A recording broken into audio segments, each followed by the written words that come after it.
Hello. So today I added cutscene IDs and I made the cutscene trigger visible with an indicator. So now the player can, instead of just walking in here and getting suddenly prevented by a cutscene, because this area, it doesn't look like there would be one. So it was really sudden. People would just walk in and encounter one. Now they kind of get the idea like, oh hey, something's going to happen if I step in here. And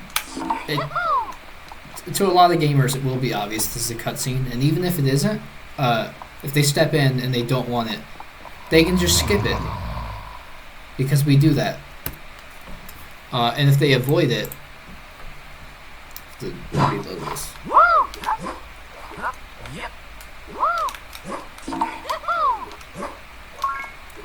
Yeah, say they just avoid it and just complete this here.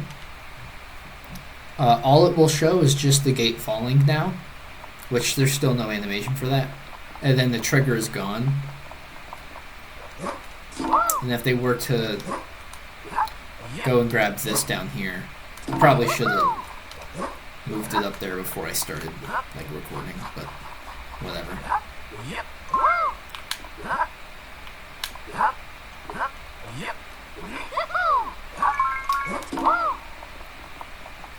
Yeah, if they take this over here, this cutscene will also be slightly different now. It will just be everything that it would be without like the dialogue, and that's also just skippable. My camera got stuck in the wall. Cool. But yeah, it's not fully implemented yet. I actually haven't tested this yet, so I'll test this for the first time right now, but I'm pretty sure you can still like talk to them. Like this. Oh, you can't. Ooh, what if I do this? Hold on.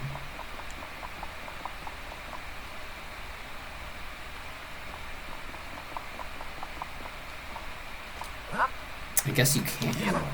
Huh. His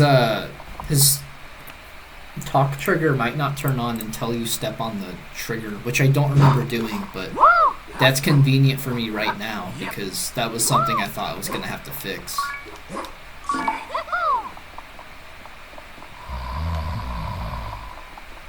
Yeah. Awesome. That's actually really, really convenient. So yeah, so now the player basically has a choice for whether or not they actually want to engage with it in the first place.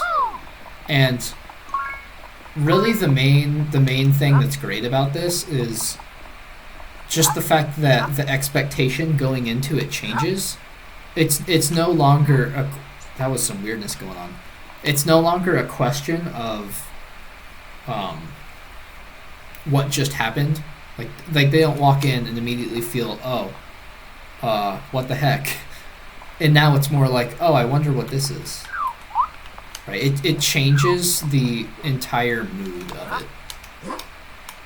And I think that's really the last like big thing that needed to be done here in order to make the tutorial area as unobtrusive as possible. Because if you think about it, we have like everything now. We have the cutscene here, you can avoid it, and if you do go into it and decide you don't want it, you can skip it. If you decide that you don't want to skip it, but you don't want to pay attention too much, you can either speed up the text, or you can just like skim through the text, like this, where you just do it like line by line. Oh, you can pause while doing that. Whoa. They can do that. If they don't want to do the actual tutorial area in the first place, if they have the skills to just go past it, they can.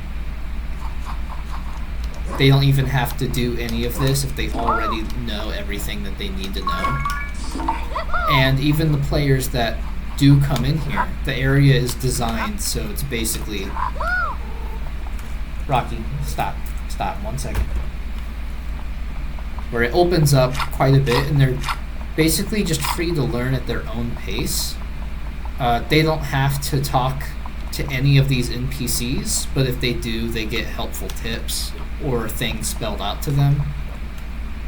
They have the murals here to just sort of help them figure out inputs.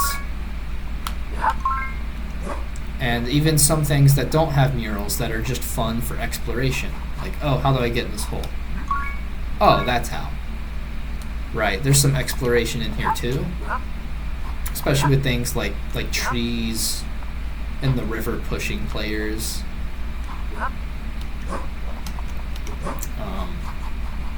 And there's still some fun to be had in here too. If people really want to play around in here, they can.